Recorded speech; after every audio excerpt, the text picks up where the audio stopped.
I quit. It's over. Had it with this. I found an article that says 6 signs it's time to call it quits in a blended family. 60 to 70% of marriages that have a blended dynamic fail. In dating, it's called red flags. I don't know what it's called after you get married. Signs of jealousy, signs of abuse. You aren't working as a team. Communication has broken down. Which one are you?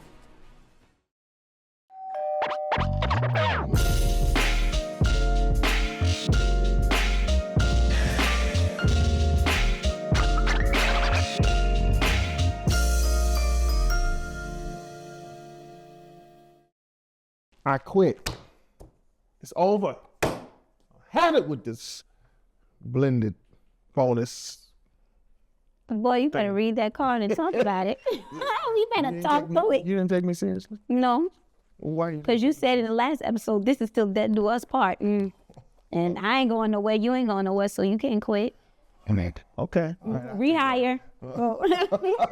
All right. Well, all right. Excuse me. You got me together. Fix me. Welcome.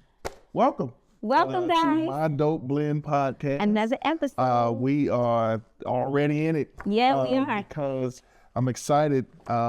She's going to give me the opportunity again to kind of drive the ship today. Yes. You shared, I want to say it was maybe a few episodes ago, about some statistics. Mm-hmm. And one of the statistics that really stood out was that, and this was from 2021, so it's probably larger than this now, but 60 to 70% of marriages that have a blended dynamic fail. Yep. And I think we should get into that today, because I found an article that says 6 signs it's time to call it quits in a blended family. Again? Like after you didn't Well, it just says in a blended. So Oh. I guess it would be after another situation, because that's how you blend it. You bring in some children They say into the third mix. time's the charm. So, Okay, let's go. y'all ready to get into it? Yes, let's talk about it. Let's do it. Okay. So, first of all, make sure that you, if this is something, a conversation that you think could be helpful to anybody, make sure that you like, subscribe, make sure that you get into these comments so that we can keep up with you and be a part of the conversation. We want to make sure that we're sharing together. Mm-hmm. Share it with somebody who you think this could help. But I know oftentimes we talk about stick-to-itiveness and staying with it, working it out. And I still believe that. Yeah. But I thought that this article was interesting because it actually gives signs when it's time to call it quits in a blended family, when it's time to shut it down, when it's time to end it and let it go. And so I thought that it would be good for us to dig into it, because we oftentimes press the need to push and fight through it and To make it communicate work. to make it work. Yeah. Mm-hmm. Are there times when you shouldn't? Yeah. This article talks about times when you shouldn't, and as I kind of got into it, I would agree, because a lot of these issues are pretty deep. What does it say? The first reason it says your partner is exhibiting signs of jealousy. Your partner is exhibiting signs of jealousy. That's real. That's real. Like, seriously. I didn't think about that. Yeah, because, we shared the stories of how there were times along the way that I would have to choose the girls, or we would have to adjust our plans because, something came up with the girls. And you never showed signs of jealousy when I would choose the girls, right? But I do believe that there are probably some bonus wives, bonus husbands that may very well be jealous of the relationship between the bio and the bio children. Yeah. Now, I've never been jealous, but I have done So when the girls come in town, y'all have to see, and they come stay with us. Go. He acts so silly. And I mean, they be cackling and cracking jokes like he hadn't seen them in 20 years. You have to I just be like, you wasn't acting like that yesterday, but you acting like that all giddy and. So you jealous? I be looking at them like. Now what, he wasn't even doing none of that with me yesterday, but now they here. I keep telling you, poke your lips out like that, you're gonna get stuck. But look, now they here today, and he is just in la la land. I could see that. I could see that, but no, I haven't been jealous in other situations. And maybe that's the sweet jealousy, because you know that my girls are like they pull at my heartstrings, so I get excited when they come around. That's true. But I would dare to believe that there are some negative and unhealthy you're right. times that significant other may show signs of jealousy. Like, for example, it says your partner shifting the attention toward themselves in a big or dramatic way when the kids are prioritized. Yeah. Like, you trying to make it about them kids, what about me? They turn into Effie White. No, that... not wanting to discuss kid-related logistics and redirecting the conversation back toward themselves. So again, it's just all about me. That's dangerous too. I mean, you see it in the news, but go ahead. Do. Complaining that you give the kids more attention than you do them. That's a real thing. That's a real thing. And so that could be a reason. How about we redirect this and not necessarily call it signs that you need to call it quits, but maybe we should say that these are reasons why a lot of people call it quits. Yeah. We can kind of define some of those statistics of why 60 to 70% of blended families don't last. Yeah, I mean, if you think about it, jealousy can turn into something bigger, something worse, and something worse. Something dangerous. Something very dangerous. And unfortunately, we've seen that in the news. You've read about, a blended situation where, I hate to say this, but a bonus parent has harmed the child, or they were left in the care of the bonus parent, and then something tragically happened. That takes us to point two, being that there are signs of abuse. There's signs. Yeah. This is real. Abuse. Yeah. Listen to this: gaslighting you and or the kids, or otherwise known as crazy making. You make them crazy on purpose. You drive them crazy. Let me ask you this though. In those signs, because in dating, it's called red flags. Right. I don't know what it's called after you get married. I mean, call it whatever you want to call it. It's called. Never mind. I'm not even gonna say what I was getting ready to say. Billboards. Go ahead. Red billboards, but no. And at what point do you put? Because when I read these articles and when I see this stuff in the news and stuff like that, it really breaks my heart. But then I take it a step further, and I'm like, did the bio parent not see this?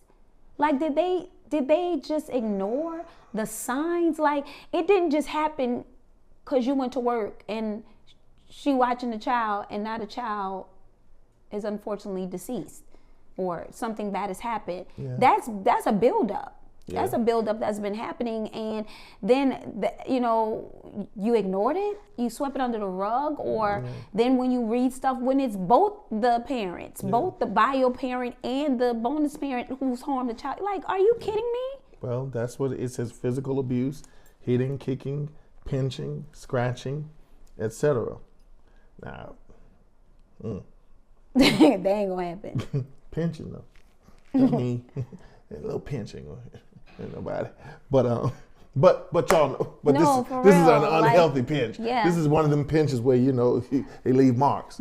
When you say unhealthy and when you know not to blame, is it just the parents and the children, or the children to the parents? Because there are times where bonus children have harmed their bonus parent. That's a great point. Bonus parent. I didn't think about it that way, but I'm sure it's both ways. I'm sure it's either way. Yeah. Whether there's abuse from the child toward the bonus parent, or vice versa. Yeah.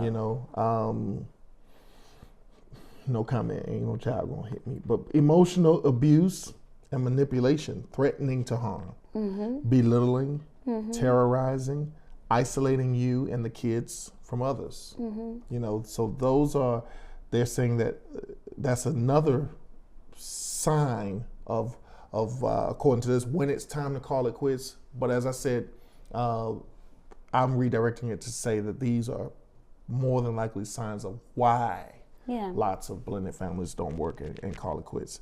Number 3, you aren't working as a team.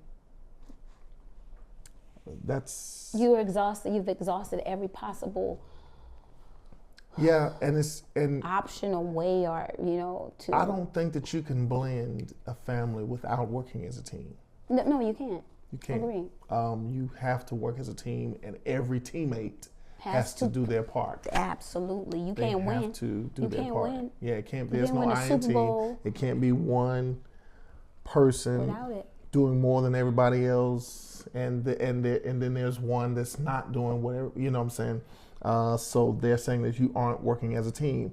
If you and your partner are unable to work together as a team, and one or both of you aren't willing to make an effort to change this significantly, you will likely experience many relational and familial problems.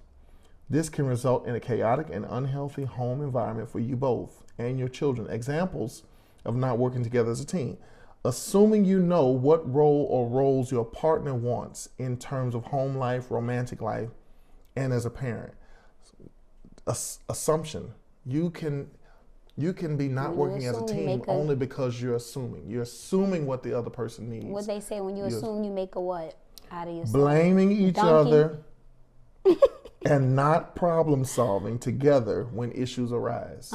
You blame each other, so it's your fault. You know what I'm saying? Yeah. The things that are going wrong in the house, the reason why the family is not vibrant, the reason why we're not able to blend like we should, it's your fault. You always, you know what I'm saying? You always doing You always this. got You always something to doing say. You that. always You ain't always doing it. riding them. You always, you're always so hard on them. You always, you never got time for them. You always, We've seen this. We have. We've seen this. We have. Refusing to discuss recurring familial or relational issues when you avoid. You cannot avoid. All that does, when you avoid things or you don't address things head on, all that does is fester. Well, you can't fix what you won't face. Yeah, you can't fix what you won't face. Ooh. And I know that we talked about in a previous episode when the question was, why did I get a divorce? And I shared that sometimes I chose. Well, it got to a place. You read it. You said in your book, got to a place where I chose silence. Silence was easier for me. Silence was, it's one thing when you have tried to communicate and you feel like you're not getting anywhere, which even still you should communicate. You just may need to bring in a therapist, or you may need to seek outside help. It's another thing when you just avoid, when you just don't communicate at all. You just sweep everything under the rug. You act like it's not happening.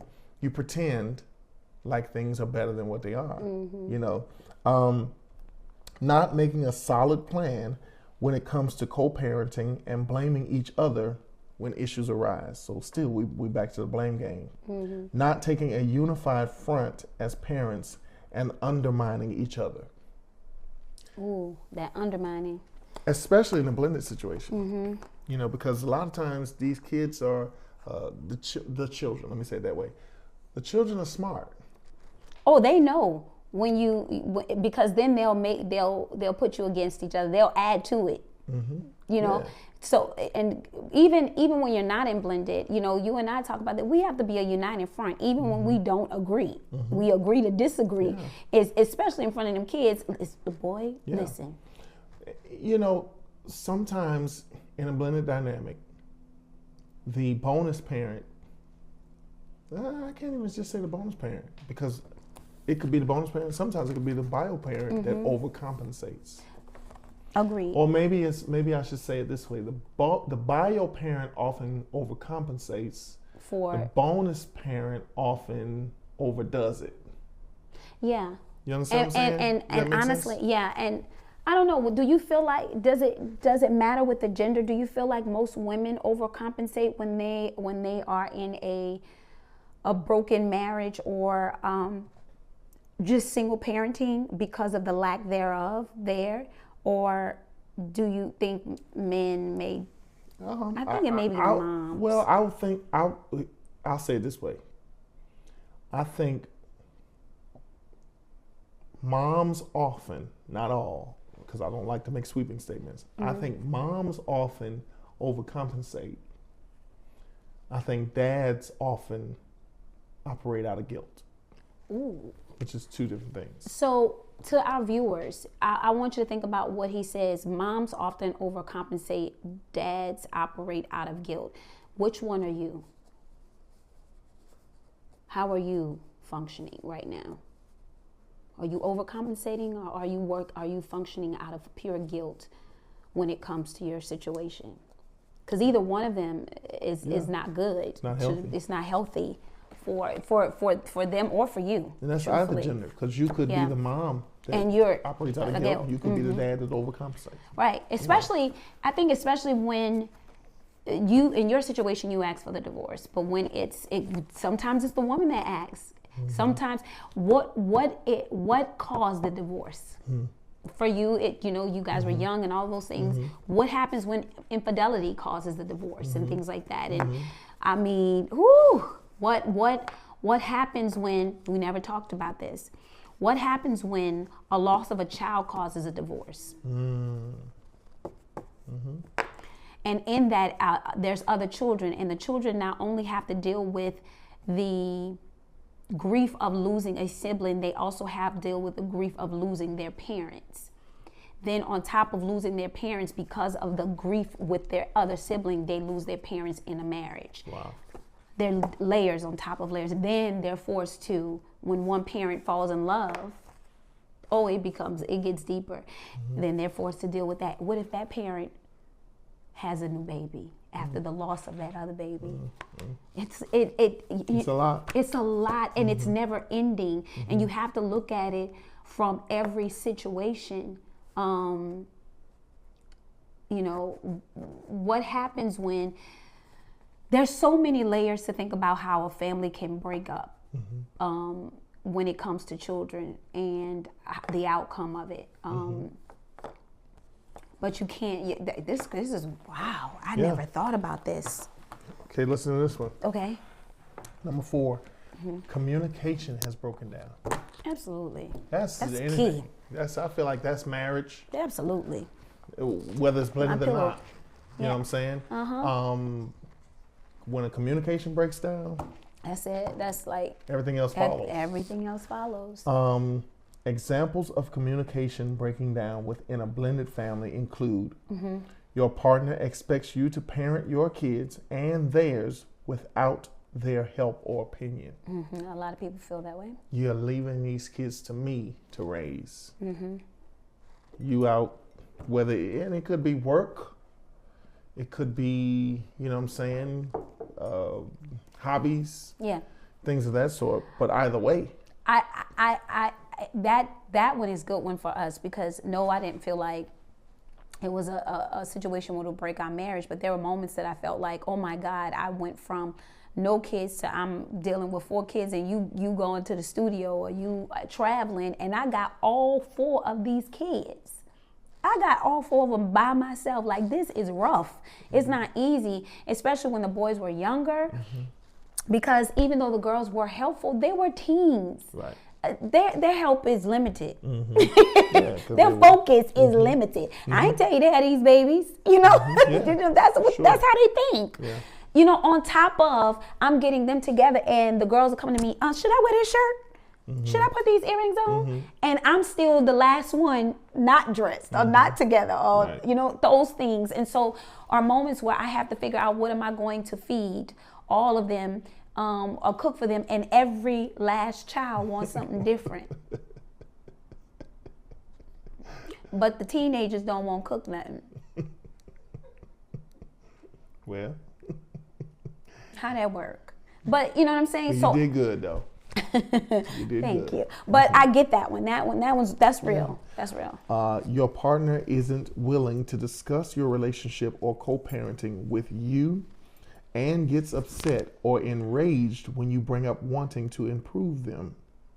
Wanting to improve, them, the partner. So the partner doesn't want to discuss your relationship or co-parenting, and then they get upset when you want to bring it up and talk about it. So something you've told me, now it's not about co-parenting, it's not about parenting, this is more about just a marriage. It might be TMI.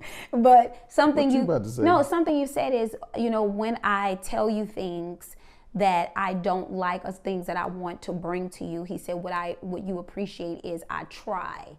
Yeah. And that's all I was gonna say. Yeah, very good. It's And true. so in that,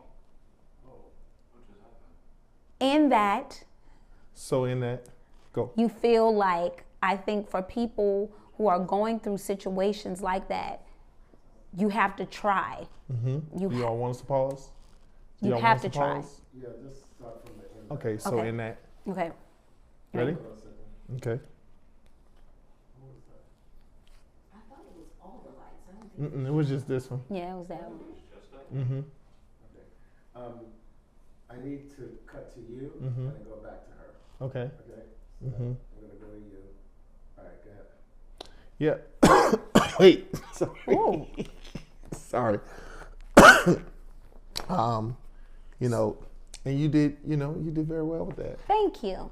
And I appreciate that. And I think in relationships, and you guys can take this, that, it may be uncomfortable. It may not be something you want to address because of how it makes you feel. But for your spouse, you have to die to self. And you have to at least try. It might not land, but at least you can say, I tried. Well, for the sake of my marriage. Absolutely. I think that we talked about, from a bio perspective, we talked about what does a biological parent have to, when you asked me the question a couple of episodes ago about, as a biological parent, when you're dating, what are some of the things that you look for? And I remember the first thing I said was that you have to be observant. You have to look to see if the person that you are considering being with has the ability to be open. Are they selfish or are they selfless? And so for me, it was that with you. I could see that there were times, I also remember saying that when you make your list of things that you're looking for or that you feel like you need for you and for your children to be happy, you also have to recognize when some of those things may not be 100 yet, but the potential of them is there. With that, of course, we're human. There were things that you would do that would frustrate the life out of me, and Same. I'm just still. But one of the things that I was able to see early on was that when you and I would do things that irked each other, that aggravated each other, that upset each other, that we didn't like, we might have a heated exchange. We might talk about it. We might get into it about it. But one of the things I was able to see was that after that, you would try to do better. You would try. And I, in exchange, would do the same. In the past, I didn't have that. It was a take me as I am, and that is what it is, take it or leave it. But, I think I've said this too in the first season. I think part of that is because we're friends. Yeah, I can see that. It's at some point, and to me, this is in every relationship. You all may or may not agree, but I think at some point in your relationship, you have to come out of the I'm your husband, I'm your wife, to okay, I gotta talk to you as my homegirl or my homeboy, like for real talk, because sometimes you hear things differently, you receive them differently. And I think, tell me if you agree, I think part of that is why it's I'm not gonna say easy, but we can't stay mad at each other long, because y'all, sometimes we try to walk around the house and not talk to each other, and then it gets to a point one of us start laughing because the other one. Guess who starts laughing? Just take a wild guess. Because we tried so hard. Who starts laughing? Because we tried so hard to ignore each other, and just like, you so stupid. It's not even working. No, because this one doesn't, she cannot not talk. So. You're my bestie. Oh, my God. Let's keep going, please. Go ahead. Yo, we're still talking about communication that has broken down. Your partner doesn't consult with their kids, other parent, when making significant decisions. Yeah. So that's, I guess that could be either way. The bio parent doesn't communicate with the other bio parent when it comes to making decisions, or even if it's the bonus parent doesn't consider the, some of the things. And we talked about when the ex controls the house, but I think there's also a healthy balance too, to where there should be some level of communication, if possible, absolutely, between the bonus and the bio parent, the bio ex, if that makes any sense.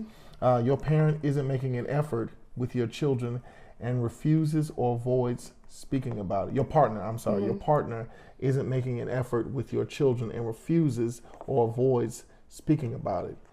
That's self-explanatory. I see it. How are you going to have a blended dynamic and you don't interact and the with partner the kids? doesn't want to interact with kids? The kids is what makes it blended. Actually, I'm going to be honest with you. If you want to know something that gets under my skin, that does. I think, and excuse me to the viewers and the listeners, I think that's stupid. I really do. Why are you in this? For real. That's not cool. At all. But the children are what make the blended dynamic. That's what I'm saying. How you expose the partner is not talking to the children. So that is another reason why, or what could potentially have led to so many blended relationships failing. And there are two more, but before we get to those two, we have some amazing sponsors. Yes, we do. And we want to thank all of you. Thank you for continuing to just be there for us and support us and continue to just help us to get these conversations out to everyone. We pride ourselves with the My Dope Blend podcast. I'm just a co-host. She's the host. She does an amazing job with hosting and coming up with great topics of conversation. We don't just see ourselves as being, we don't see ourselves as being experts, but we do see ourselves as being people who have lived it and done the work. And if we try to offer anything, it's just fundamental tools that help to lead to successful relationships. Absolutely. Whether that's blended, whether that's marriage, whether that's parenting, whether that's co-parenting, whether that's people who have been divorced and trying to get back out there in the field. We try to offer fundamental tools, fundamentals that can lead to successful relationships. And we have fun while doing it. And we have fun while we give fundamentals. And we look good too. What we have we put the fun in fundamentals. So thank you to all of our amazing sponsors. Thank you to all of you who continue to listen and watch and tune in. Thank you for all of you who continue to subscribe. Yes. Like, that comment, that share, that get the word out. And those of you who are a part of the Bonus Club community, we appreciate you. If you're not a part of the Bonus Club, visit www.mydopeblend.com, click Let's Blend, and you can join the Bonus Club so that we can all stay in the community. Babe, that was so good. Did I do all right? Yeah. Okay. Good job. You're doing this good. Thank you. Okay. I'm not gonna do it more often. I'm just gonna do it just when you ask me to. All right, go ahead. And look at number 5. What is it? Don't do that. I like this table. The number 5, which is not the case here, but reasons why blended couples might call it quits. Okay. Number 5, you lack support from your partner. That word is very big because in meeting you, in the beginning of our relationship, the one thing you expressed to me is the lack of support, not having that. And that was so important to you, and you couldn't be in something without that. Correct. And I don't know. I've heard my girlfriends who are dating and and some that are in relationships say I have a lack of support in my situation, and I'm like, support to me is given so freely when you love someone. Like I really do listen and try to understand how it's so easy for me to support you, because when you thrive, I thrive. Yeah. When you hurt, I hurt. My goal is to always want you to be happy. I know that won't always be the case, but I'll support you because I support the God in you. Knowing, that you're doing or taking the necessary steps for the betterment of us and our family. Like, so it's easy. But I guess when I hear people say that, and I know what was modeled for me in my house, in my home, my mom was so supportive of my dad, Sure. And vice versa. My mom went back to school when I was 10, and my dad worked 2 jobs, and but he supported her even in that, through that. Do what you got to do. I know, you got Leslie, you got Erica, but I got you. And he, picked up the slack where he could. With me, I was involved in a lot of extracurricular activities, and he stepped up, for my mother. You're around them all the time, even now after 40 plus years. They support each other to the fullest. So I don't know if it's something that stems from how you're raised to it. Are you just selfish, or you don't know how to support, or if you support, you think that person will leave you behind? Is it a level of immaturity or level of insecurity? What is it? I don't know. I think that it's just and this is not every situation, but I think that a lot of times what tends to happen is that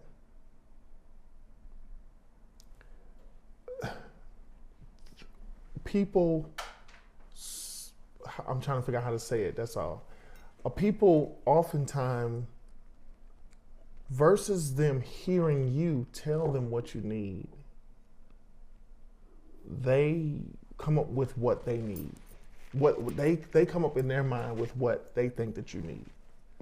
So, in other words, what I mean by that is sometimes support is relative in the mind of the person that is supposed to be supported. Like, let me give an example. Okay.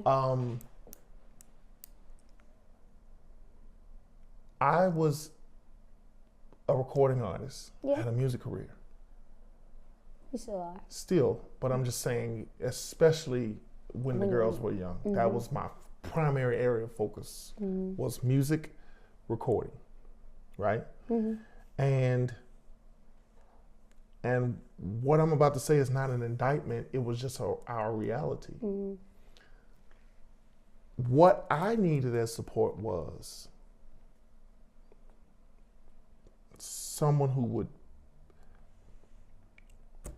be okay with me being out fulfilling my dream, be okay with me going out to do shows and services and churches and all these kind of things, because to me, if I get out there and work, it's only going to benefit us, because that work is going to bring some level of financial gain, right? But it wasn't always, I didn't always get that. It was big, and I think that a great deal of it was because the desire was more so for me to be home than it was for me to be out. Yeah. Okay, so me being the type of person that I am, especially then in my life, I want to make you happy. So what do? I kind of try to slow down on the dream stuff, the engagement stuff, so that I can make you happy by being home, right? Again, it's not an indictment. I'm trying to give context. Yeah, no, right? I hear you. Okay, so, but also in me trying to have a music career, it required certain level of finance from the house. Correct. Sometimes part of my check went to pressing up CDs. Part of it went to paying for marketing and promotion and stuff like that, right? Now, still for me, I need a person that's going to be there, that's going to be at the show, that's going to be while I'm singing, you at the table and you selling the CDs and you know, doing this. But it's, you don't need me there. You good. You know, just hurry up and get back home. Okay? But, you know, I recognize that some of the money that we brought in this month is going to the CD. All right. I said all that to say, I went the long route. I said all that to say that to them, they were supportive because they allowed some of the money from the house to go toward that. That wasn't the support that I needed. Mm-hmm. To them, they were being supportive, but it wasn't the support that I needed. And when I explained this, hey, this is the support, this is the way I need you to show support. It wasn't ready. Because over here is, but I am supporting you because I'm just, when you get to, and after a while is okay, you're not hearing it. Mm-hmm. You're not getting it. I think that happens more often than not. It does. It's not selfish all the time. Yeah, it's just their way of. Exactly. But that goes back to communication. Right. Because I'm communicating to you what I need, and you're not. Excuse me. Right, you gotta hear me. You got to hear me. You let it land in here Right. and resonate, Right. and think about it. Let Right. it sit with you for a second. Right, right. This is what Yeah. I need Yeah. from you Yeah. in order to be effective as an individual Right. and as your husband Right. or your wife or whatever. Right. You know. Right. This is what I need. Yeah, I mean, I get that. You know. And it's always not easy, you know. Yeah. You are an artist. You travel, Sure. you do the things. I travel as well and with you and things like that. Sure. You know, one of the hardest moments for me, and we laugh and joke about it, was after I had Carter. Yes. Was it even a full week? Right. You know. No, I was gone. Yeah. But Wait. But listen. You see how fast he said I it? was gone. She had Carter, and a week later, I was in Grand Rapids. I was performing for opera, a hip hop opera, and it was amazing. Hallelujah! And I got that guap. I came home with that check. He was not gone for like 2 days. He was gone for a week. But you were good. I was You were in good. great hands. We was covered. I came back. What? Yeah, and he went right into. He put that check down. Good job, and he went directly into daddy Father mode, and husband mode, and daddy mode. So sometimes the question could be asked, what is support? Mm-hmm. Right? I think that the best way to answer that is support is listening to what your partner says to you that they need, mm-hmm. and actually hearing it and listening and being that. And guess what? If it's something that you're not able to offer, then that's when you got to start having honest conversations. Mm-hmm.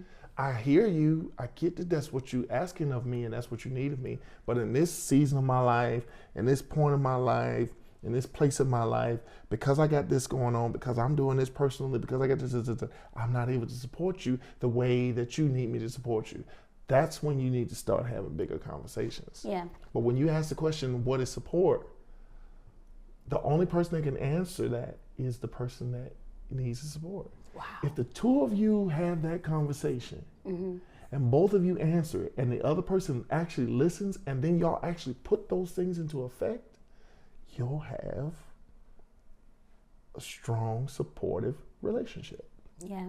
So for the viewers, I think this was great. I wish we could just put it in the comments or whatever, just write, all of the points.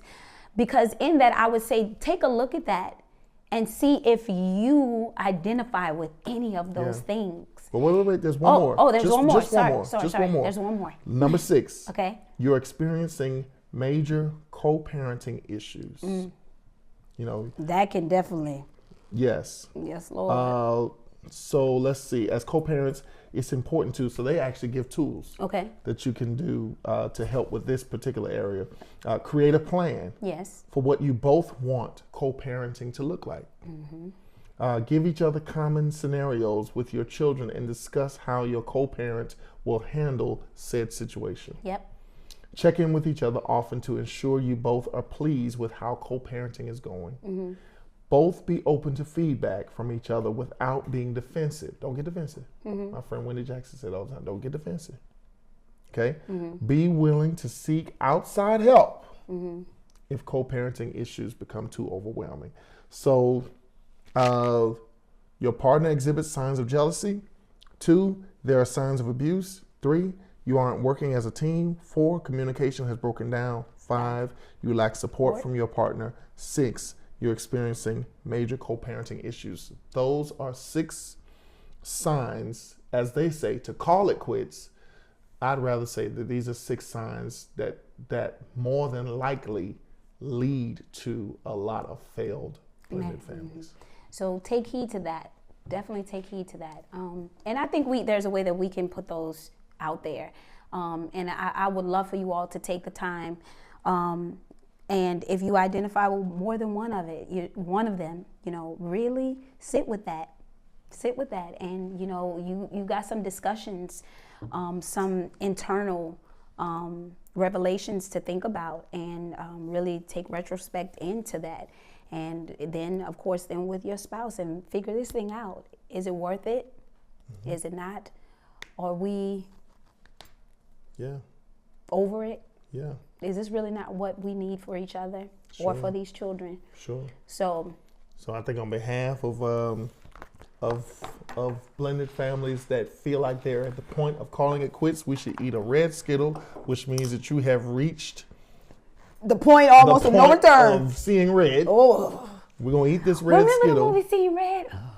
The boys love that movie. Okay, we're gonna eat the red Skittle together. Now take it and eat all of it. Okay, and hopefully you can hear these 6 steps. As Leslie said, perhaps you might see yourself somewhere in there, and hopefully before you reach the point of no return, you can seek outside help. You can have these conversations with each other to see if this is something that can be worked out, something that can be fixed. And with that being said, keep blending, guys, and we love you. Work Keep through blending. it. You got Join this. the Bonus Club. We'll see you. Like, subscribe, and comment. We'll see you. Keep blending. Love See you y'all. soon.